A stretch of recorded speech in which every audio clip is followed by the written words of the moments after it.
Bonjour tout le monde, bonjour à tous, j'espère que ça va bien. Donc, on est très heureux de vous avoir aujourd'hui avec nous à nos portes ouvertes. Donc, le webinaire d'aujourd'hui s'adresse principalement aux étudiants internationaux, donc aux étudiants qui ne sont pas canadiens et qui seraient intéressés à suivre des études universitaires chez nous dans le cadre de la poursuite de leurs études. Donc, on parle par exemple de la maîtrise ou du doctorat.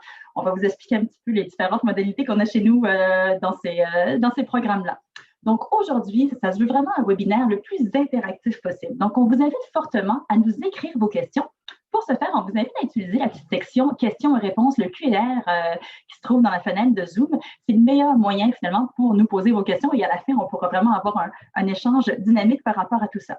Je tiens à vous préciser également que durant la durée de cette conférence, votre micro et votre vidéo sera désactivé.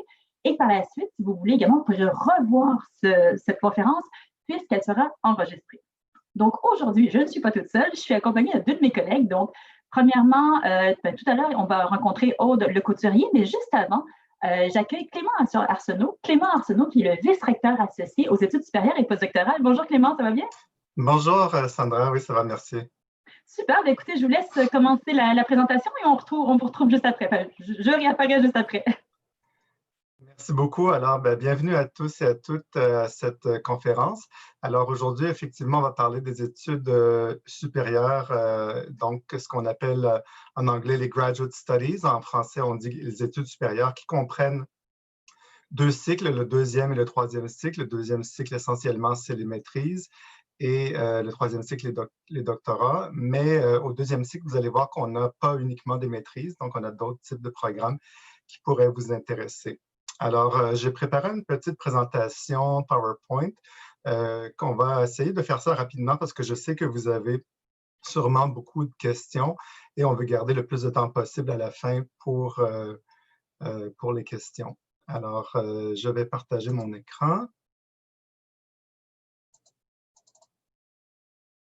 Voilà. Alors, les études de deuxième et troisième cycle, pour qui, pourquoi et comment. Alors, pour qui, tout d'abord, en fait, ça s'adresse à beaucoup de gens. Si vous avez une curiosité intellectuelle, un esprit d'analyse et de synthèse, et ça peut se développer également durant les études de cycle supérieur. Des qualités recherchées également, c'est la créativité, parce que vous allez faire de la recherche, donc vous allez trouver des nouvelles choses. Autonomie, discipline, initiative, motivation, bien sûr. Ouverture à la critique, c'est sûr qu'il faut avoir un désir d'apprendre et de s'améliorer.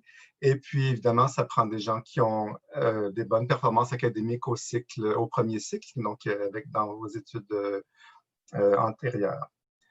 Alors, pourquoi faire des études de cycle supérieur? Alors, ça peut être pour approfondir des compétences, approfondir une expertise, vous spécialiser, bien sûr. Bien sûr, aussi contribuer au développement de nouveaux savoirs, de nouvelles compétences, parce que vous faites de la recherche et donc vous découvrez des nouvelles choses.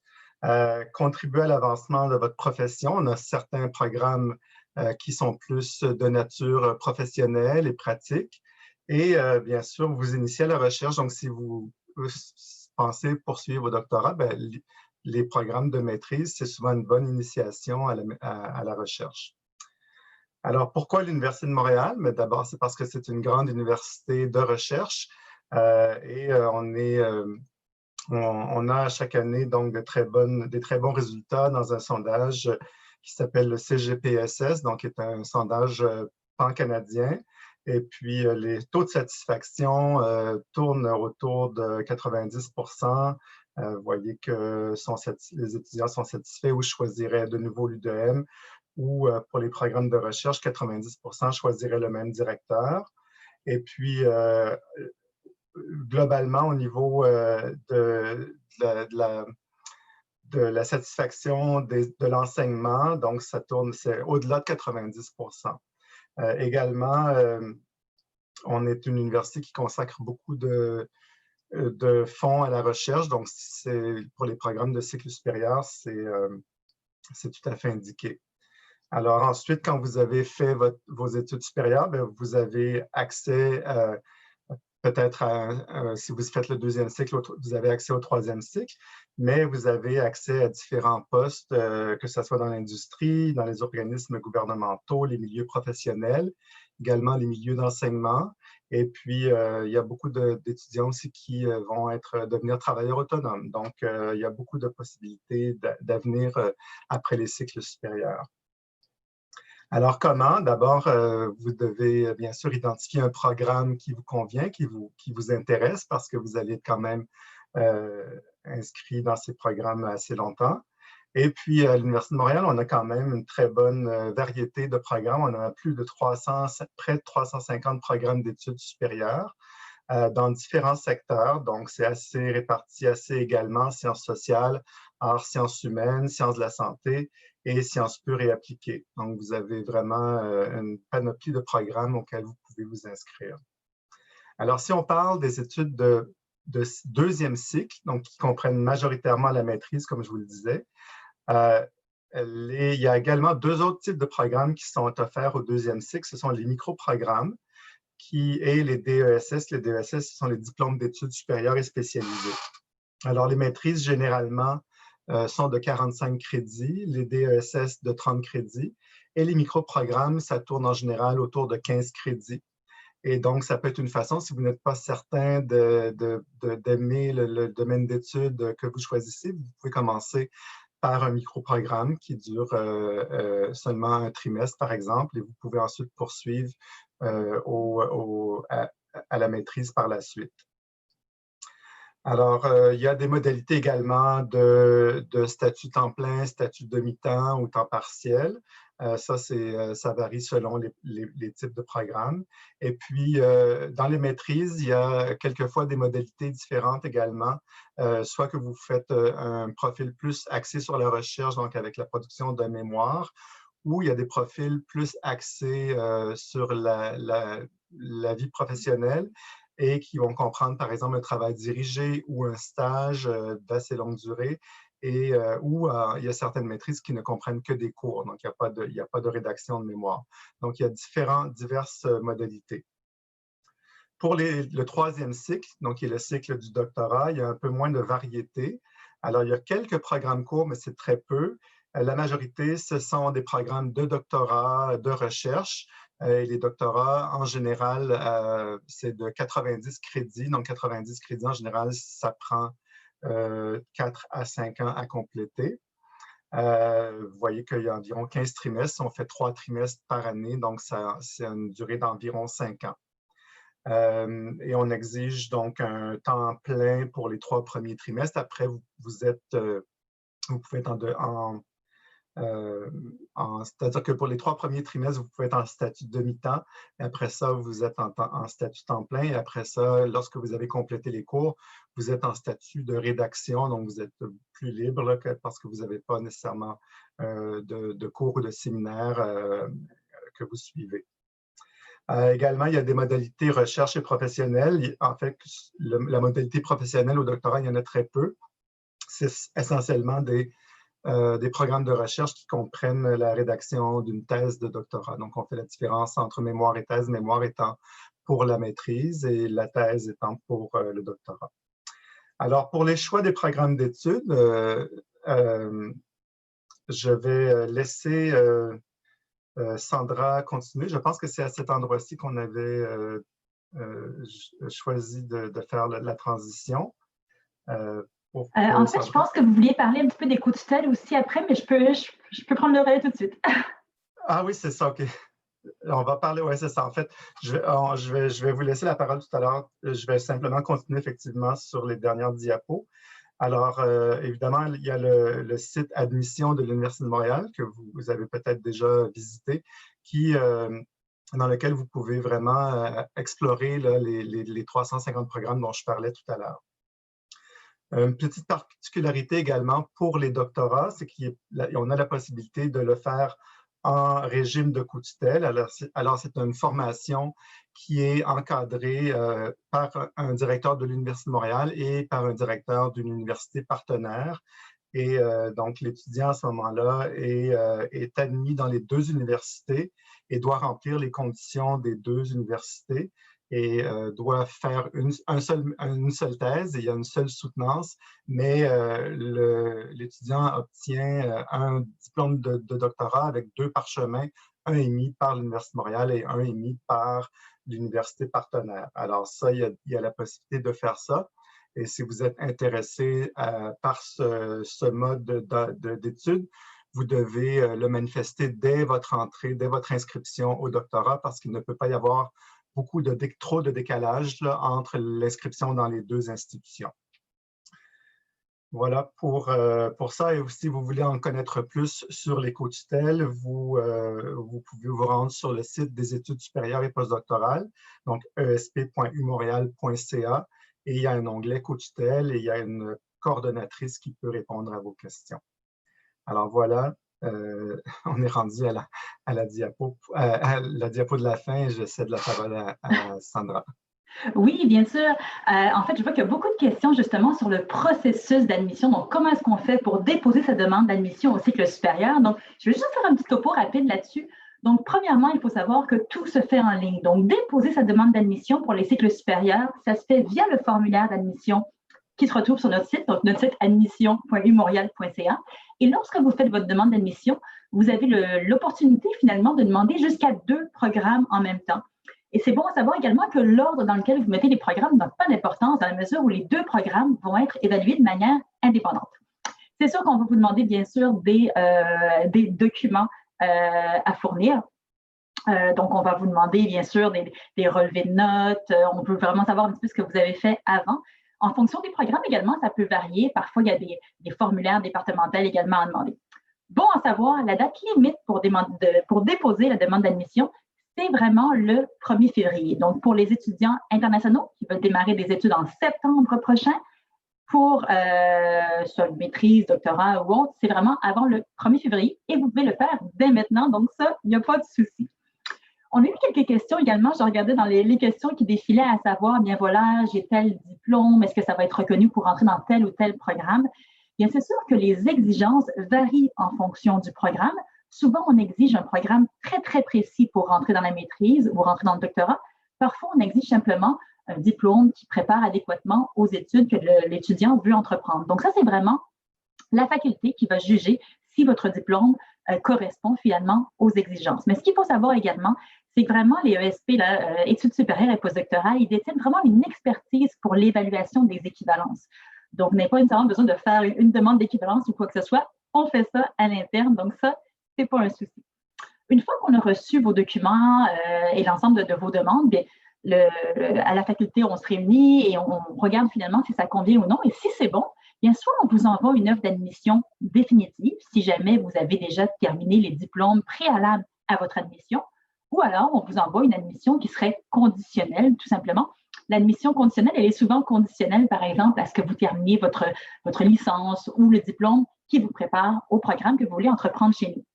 Le gros avantage de l'admission conditionnelle, c'est qu'elle vous permet de commencer à faire les démarches d'immigration pour venir chez nous. On va en parler un petit peu tout à l'heure avec Aude Lecouturier, la responsable du BEI, du Bureau des étudiants internationaux. J'ai vu quelques questions également sur les droits de scolarité. Donc, ce qui est important de savoir finalement sur les droits de scolarité, au Québec, c'est le gouvernement du Québec finalement qui régit un petit peu certains aspects des droits de scolarité. Et les droits de scolarité varient en fonction de la citoyenneté de l'étudiant. Autrement dit, il y a un montant pour les étudiants qui sont québécois, donc des Canadiens qui habitent au Québec, un montant également pour les Canadiens mais qui n'habitent pas au Québec, et un autre montant également pour les étudiants internationaux. Bon à savoir également qu'il y a des ententes au niveau de la France et pour les Français ou les Belges francophones. Vous avez au niveau des cycles supérieurs l'opportunité de payer les mêmes droits de scolarité qu'un Québécois. Donc, c'est quand même très, très avantageux. Et pour les autres, rassurez-vous, il y a de gros avantages au niveau des bourses. Donc, on a un système de bourse très, très avantageux dont, justement, M. Arsenault pourrait nous en parler un petit peu. Voulez-vous justement nous parler un peu plus du financement possible? Bien sûr. Alors, pour le financement, on a évidemment des bourses. Il y a des bourses des grands organismes subventionnaires. Donc, en général, ce sont des organismes gouvernementaux, mais on a également des bourses externes, donc les bourses d'excellence qui viennent d'organismes privés, et aussi les bourses internes de l'université. Donc, il y a des bourses disponibles pour les étudiants en cycle supérieur qui proviennent de l'université. Les autres sources de financement également, vous pouvez, quelquefois, si votre projet s'intègre dans le projet de votre directeur de recherche, bien, quelquefois, vous pouvez être subventionné à même le fonds du directeur de recherche. Et vous pouvez également obtenir, lorsque vous êtes admis dans les programmes, vous pouvez obtenir des charges soit d'enseignement ou de recherche ou de correction, par exemple. Et donc, c'est pas des bourses, mais c'est une source de financement par un salaire qui est remis là, avec les services rendus. Voilà, donc pour démêler tout ça, parce qu'il y a quand même pas mal de sources et pas mal de bourses, vous vous rendez sur le portail des bourses. Donc, c'est un portail qui a été développé par l'Université de Montréal. Et donc, l'URL, c'est simplement bourse au pluriel.montréal.ca.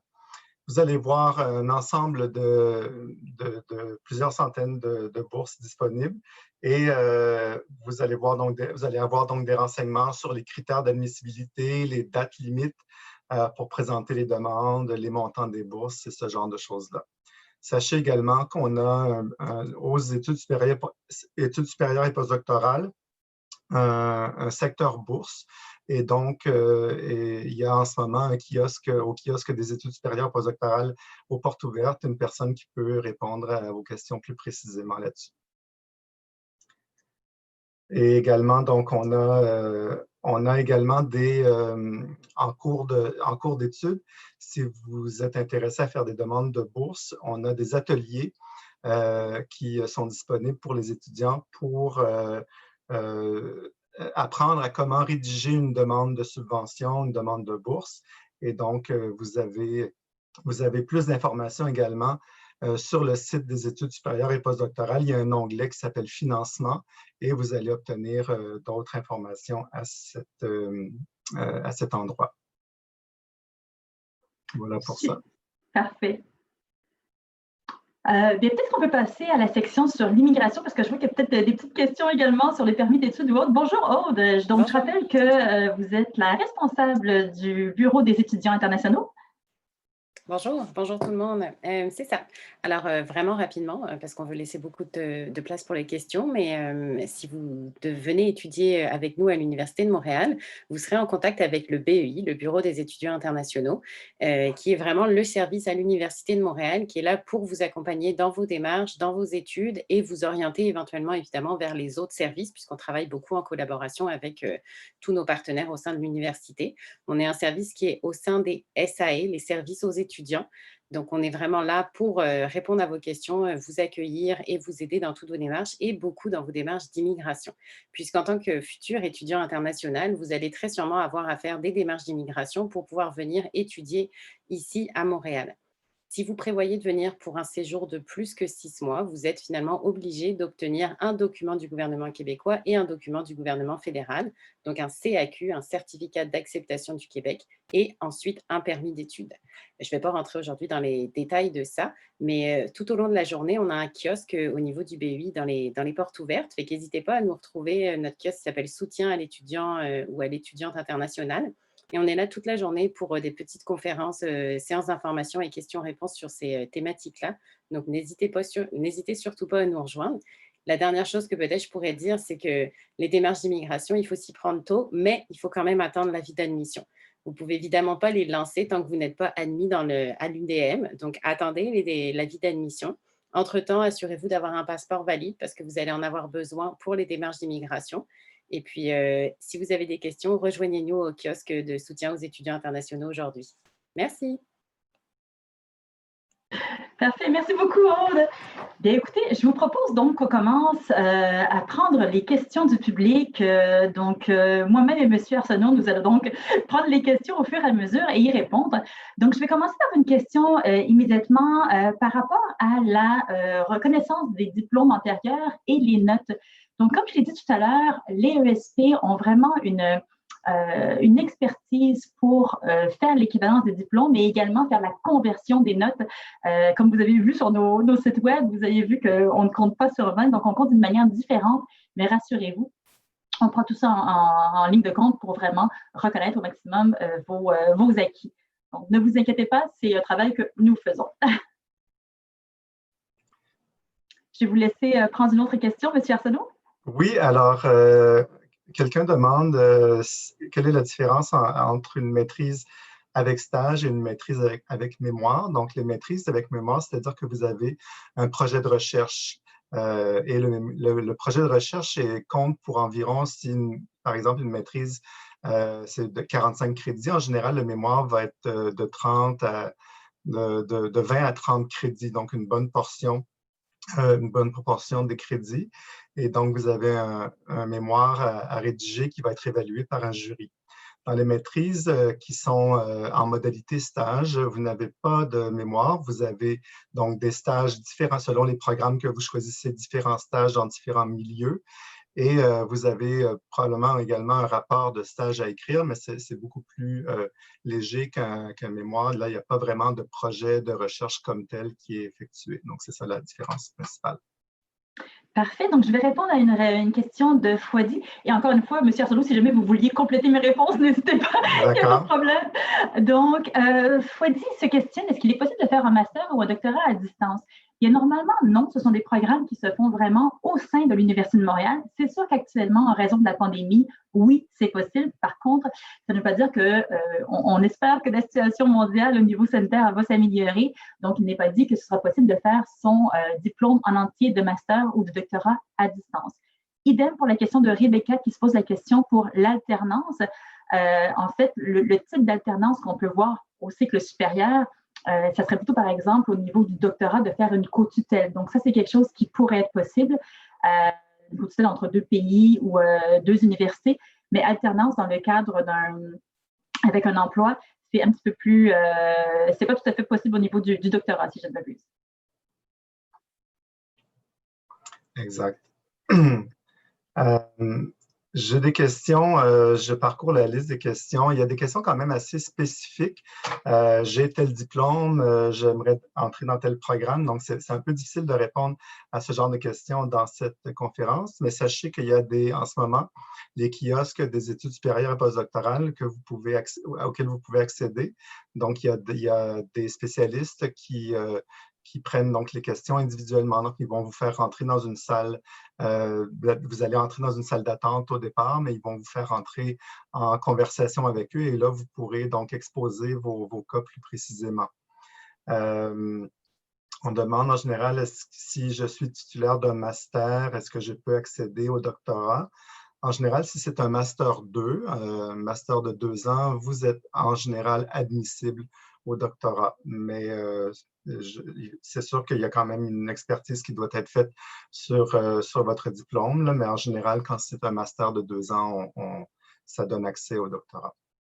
Je rebondis du coup sur la question de Raphaël qui est un petit peu la même. Est-ce qu'une licence française est suffisante pour intégrer un master? Bien, oui, la licence française correspond à un bac plus 3. Donc oui, c'est le diplôme qui permet de rentrer dans le master. Maintenant, il y a d'autres critères d'admission, bien sûr, pour rentrer en maîtrise chez nous. C'est pas uniquement détenir la bonne licence, il faut qu'elle soit déjà dans le bon domaine. Et bien sûr, il y a une question de résultats académiques. Mais oui, c'est le palier nécessaire, la licence, pour entrer ce qu'on appelle chez nous la maîtrise. On demande également si c'est possible de faire un master ou un doctorat à distance. En fait, ce n'est pas vraiment possible dans le sens que il y a quelques programmes là, de maîtrise qui vont être à distance, mais c'est très peu.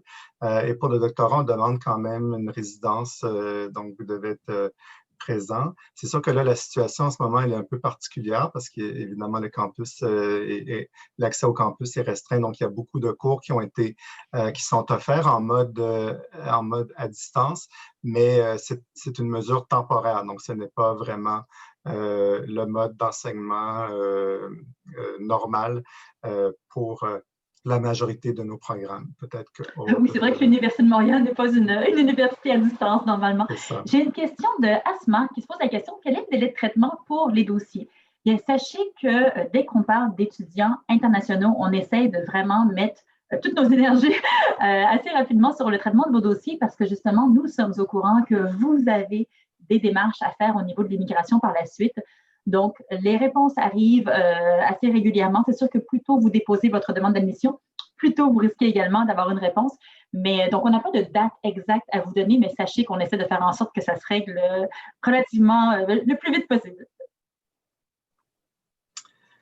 On demande également comment les dossiers sont évalués si les résultats académiques ne sont pas encore obtenus. Par exemple, quelqu'un est en train de faire un trimestre, mais les résultats, donc le relevé de notes n'est pas encore émis. Comment est-ce qu'on évalue?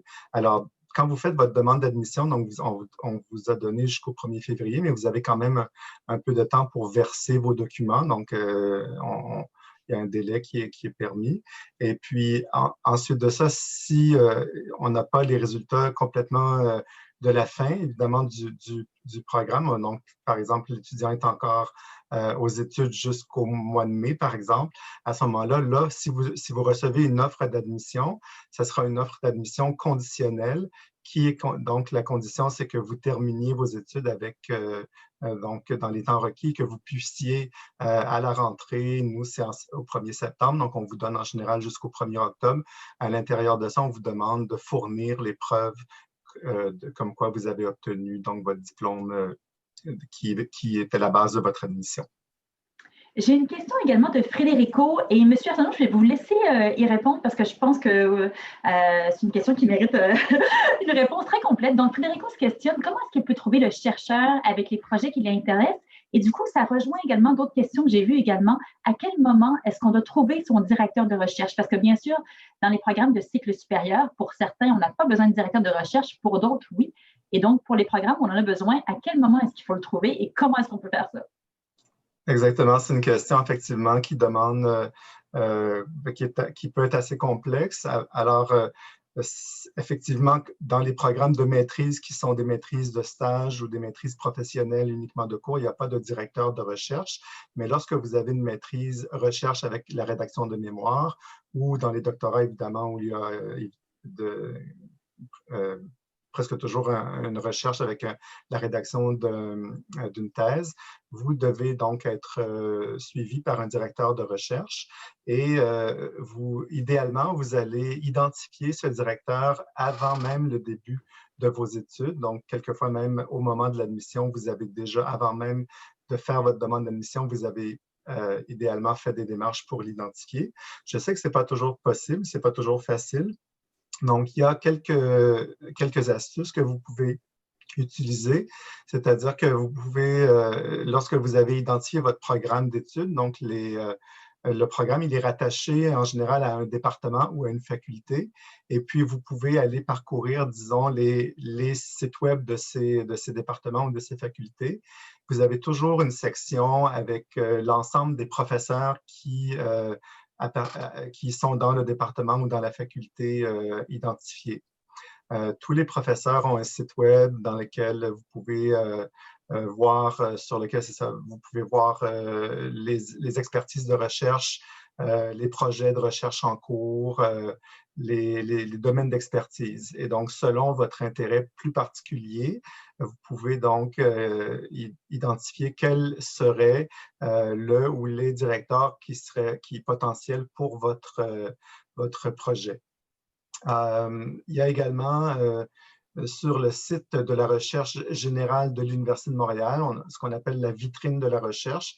Et également, vous avez des expertises, en fait, des profils de chercheurs dans lesquels vous allez voir leur expertise, vous allez voir leurs publications, vous allez voir leur domaine, leur projet de recherche en cours.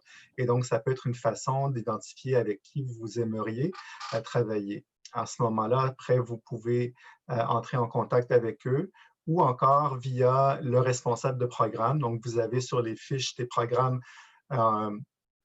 toujours un responsable qui est identifié et cette personne est chargée justement de faciliter ce maillage entre l'étudiant et le directeur de recherche. Mais évidemment, ça demande quand même un peu d'autonomie, un peu d'effort pour faire cette trouvaille. Pour le doctorat, en général, on va être plus insistant sur l'identification d'un directeur de recherche, quoique c'est possible d'être admis sans le directeur de recherche. À ce moment-là, vous avez jusqu'à 2 trimestres pour l'identifier. Pour la maîtrise, on est un peu plus flexible parce qu'il y a quand même une période de cours qui vous permet de côtoyer certains professeurs et vous avez donc la possibilité d'être admis sans directeur de recherche. Et à ce moment-là, et comme la maîtrise, c'est plus court, vous avez jusqu'à la fin du premier trimestre pour l'identifier. Voilà. Parfait. Je rebondis rapidement sur une question de Capucine qui nous indique qu'elle est dans un lycée privé. Donc, ses notes sont volontairement plus basses que dans le public. Je veux juste reprendre quelques termes parce que c'est comment dire, quelque chose qu'on voit souvent dans la mesure où on a des termes similaires avec d'autres pays. Par exemple, il faut bien comprendre que chez nous, le baccalauréat, c'est le premier diplôme universitaire. Donc, c'est le baccalauréat qui dure 3 ans, qui correspond un petit peu à la licence qu'on retrouve dans d'autres pays. Par la suite, c'est vraiment la maîtrise qui dure 2 ans et ensuite le doctorat.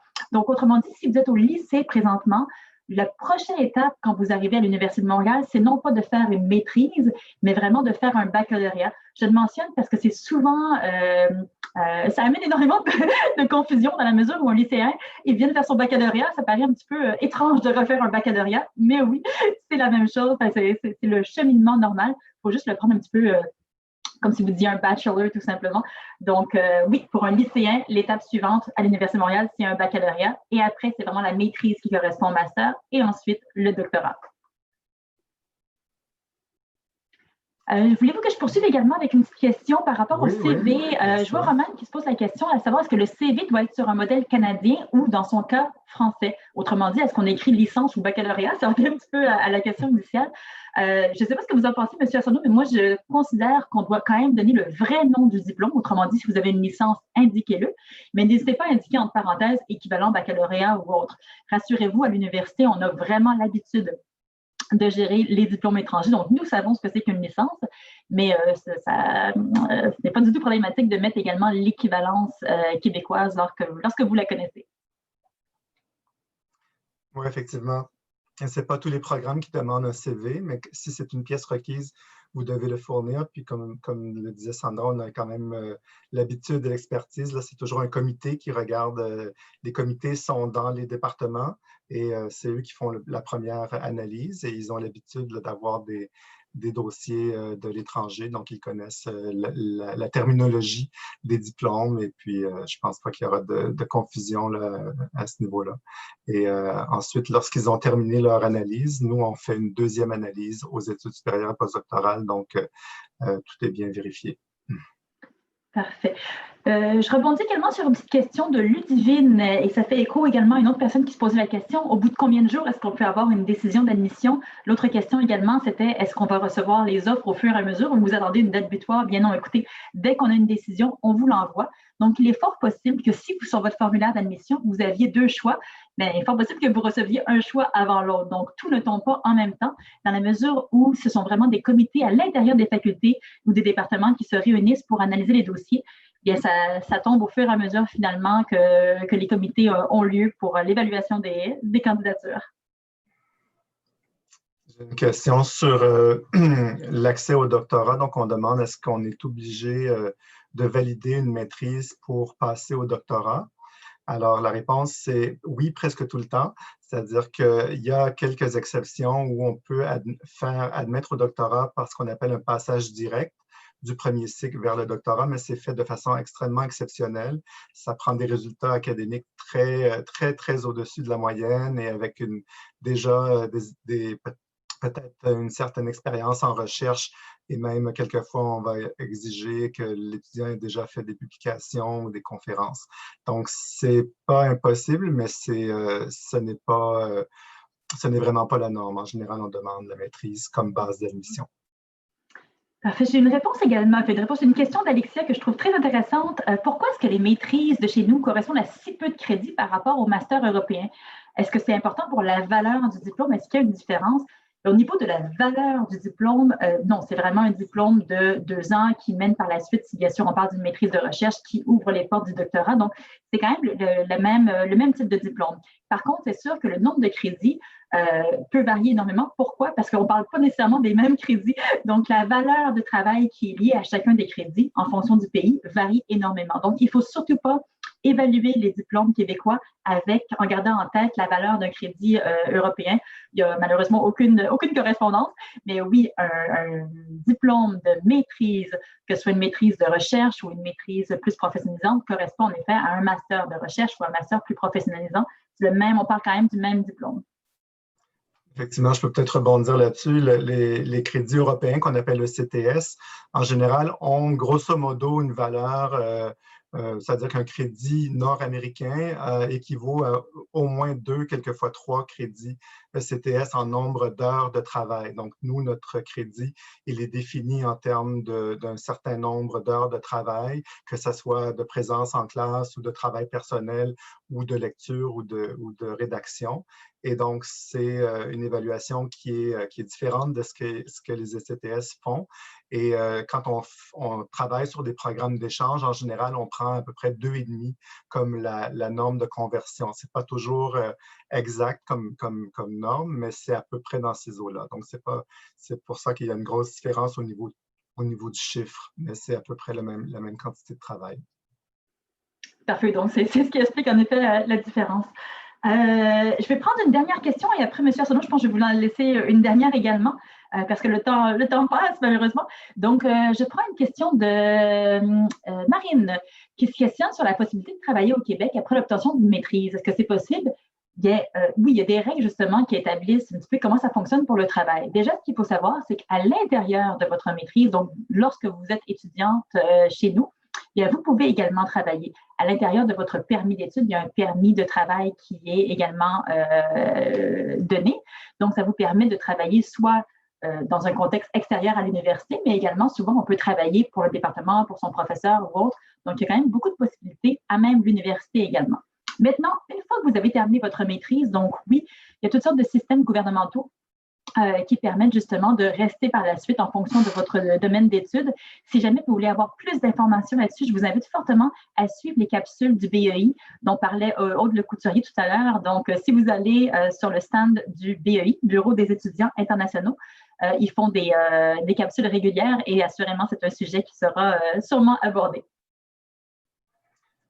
Très bien, je vais prendre en fait 2 petites questions qui sont très, très rapides. Donc, on demande, c'est Noélia qui demande si c'est possible de bâtir une entente de co-tutelle s'il n'y a pas d'entente entre les 2 institutions. Alors, oui, c'est possible. Ce n'est pas garanti que ça va fonctionner, mais vous pouvez donc vous informer auprès de la responsable des co-tutelles aux études supérieures et postdoctorales. Et puis, l'autre question qui, je pense que peut-être plusieurs se posent, c'est le délai de traitement des demandes d'admission. Alors, je ne sais pas si tu en avais parlé, Sandra, je m'excuse. En tout cas, pour les études supérieures postdoctorales, ça varie selon les programmes parce que les demandes sont analysées dans les départements et les facultés, donc ça dépend de quand le comité se réunit, etc. Mais, disons, ça commence à sortir là, vers la mi-mars, début avril, on commence à avoir pas mal de réponses qui sortent. Oui, c'est une question qui revient souvent, ça. Je pense qu'il y a une petite inquiétude par rapport à ça. Écoutez, le temps nous manque, donc on va devoir s'arrêter ici. Donc, écoutez, on vous remercie énormément, autant moi que M. Arsenault et également Aude Le Couturier pour votre participation. On trouve ça très agréable également quand vous nous envoyez des questions. Ça rend la séance beaucoup plus interactive. Maintenant, on est conscient qu'on n'a pas pu répondre à l'ensemble des questions, mais rassurez-vous, il y a d'autres moyens pour avoir réponse à vos questions. Les portes ouvertes, présentement, vous pouvez aller sur les différents stands, que ce soit autant les stands des différents programmes ou des différents services. Et également, bon, à se rappeler, les portes ouvertes, ce n'est pas un événement journalier. Donc oui, aujourd'hui, c'est la journée d'ouverture, mais également, ça se poursuit jusqu'au mois de décembre. Donc, ça peut être très intéressant également d'assister à d'autres conférences si vous voulez avoir de l'information plus précise sur certains programmes ou autres. Donc, écoutez, d'ici là, je vous souhaite bonne continuité et bonne recherche sur nos sites et on espère vous avoir avec nous peut-être l'année prochaine. Au revoir.